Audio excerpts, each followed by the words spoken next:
ছোট্ট সোনামণির পড়াশোনার সাথে আমরাও থাকতে চাই। আজ আমরা শিখব কিভাবে বর্ণ দিয়ে শব্দ বানাতে হয়।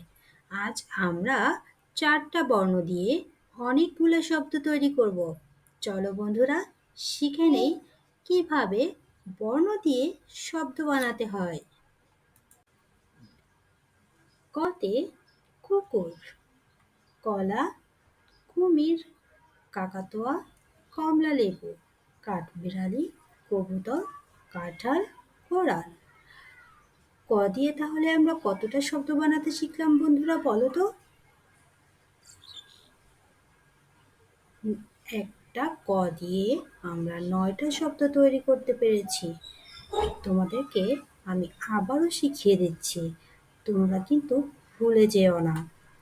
ক দিয়ে কুকুর, কলা, কুমির, কাকাতুয়া, কমলালেবু, কাঠবিড়ালি, কবুতর, কাঁঠাল, কোরাল। আমরা শিখে গেলাম ক দিয়ে 9টা শব্দ বানানো।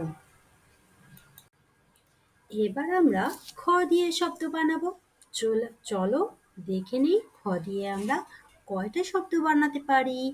খতে খাতা, খাবার, খেজুর, খেলনা, খরগোশ, কুকুর, খোকা, খাঁচা, খাট, খুঁটি, খাম।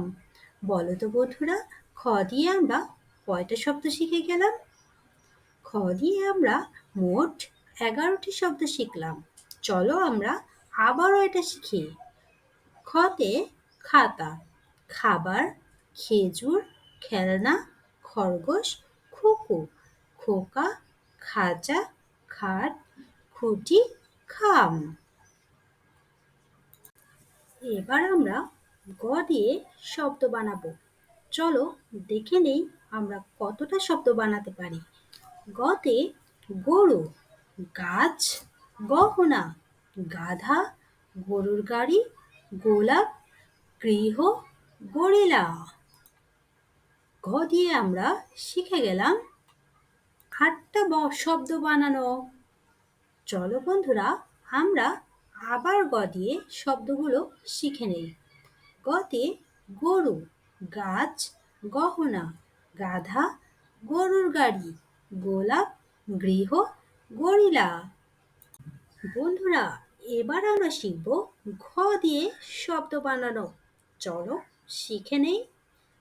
ঘতে ঘোড়া, ঘড়ি, ঘর, ঘন্টা, ঘুঘু, ঘুম, ঘনীভবন, ঘাসফুল, ঘুড়ি, ঘূর্ণিঝড়। বলো তো বন্ধুরা, আমরা ঘ দিয়ে কয়টা শব্দ বানানো শিখে গেলাম? আজ আমরা ঘ দিয়ে 10টা শব্দ বানানো শিখে গেলাম। চলো বন্ধুরা, আমরা আবারও দেখে নেই, যাতে করে আমরা ভুলে না যাই। ঘতে ঘোড়া, ঘড়ি, ঘর, ঘন্টা, ঘুঘু, ঘুম, ঘনীভবন, ঘাসফুল, ঘুড়ি, ঘূর্ণিঝড়। বন্ধুরা, আজকের বর্ণ দিয়ে শব্দ বানানো কেমন লাগলো তোমাদের? তোমরা কিন্তু কমেন্ট করে জানাতে ভুলবে না। তুমি জানানোর পরে আমি এর পরবর্তী পার্টটা তোমাদের জন্য নিয়ে আসবো। ততক্ষণ সঙ্গে থাকুন আমাদের।